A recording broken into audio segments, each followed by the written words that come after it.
All right, today is Wednesday, the 16th of March.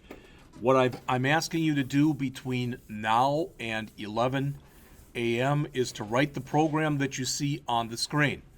All right, it is an employee class, so you will create a brand new Java project. You can call it whatever you want. Employee would be fine, but they will have in it two different class files.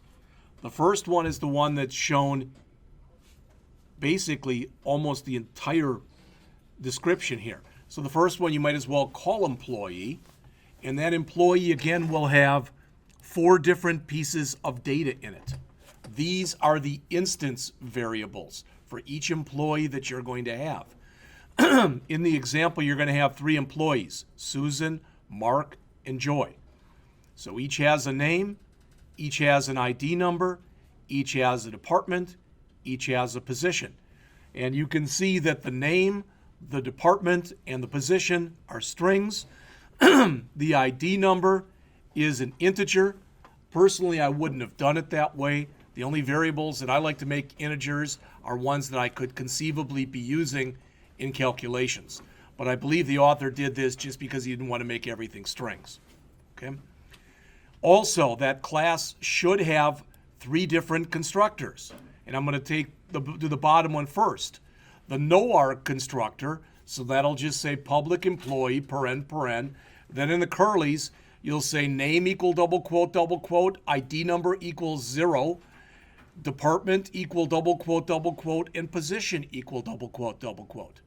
All right? Then you've got another one that allows you to pass in 2 different things. All right, the employee name and the ID number. Okay, so you'll set those accordingly, and the department number will still be equal to double quote, and the position will still be equal to double quote. Then you've got one more constructor, which allows you to pass all values in. And the way that I did this, since there are 3 employees, I literally named my employees Susan, Mark, and Joy. All right, and for Susan, because she was the first one, I called the no-arg constructor, and I used a set name for her name, a set ID number for her ID number, a set department for her department, and a set position for her position. Then I did Mark, and for Mark, I passed in his name, and I passed in his ID number. And then I did a set department for the department number and a set position for the position.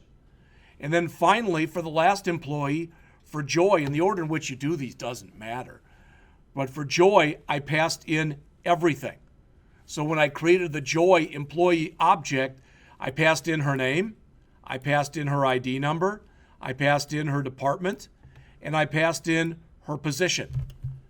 After you've got all that written, then go and create another Java class. I called it something like employee driver, or something like that, where you instantiate or you create these.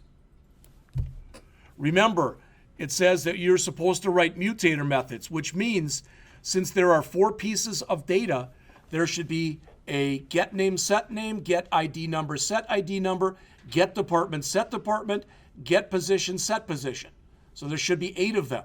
You can either write them yourself, or again, as we talked about, you can go into Eclipse and go in there, and under whatever it was, source I think it was, there's a thing in there that says create getters and setters, so you can have the system do it for you.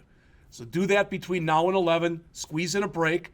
At 11 o'clock, I'm going to go over how I did it. I also have a file out here under the homework, if you want it, that's got this whole thing in there as a big comment. All right, I put all the comments for everything that we do in classes out there under the homework.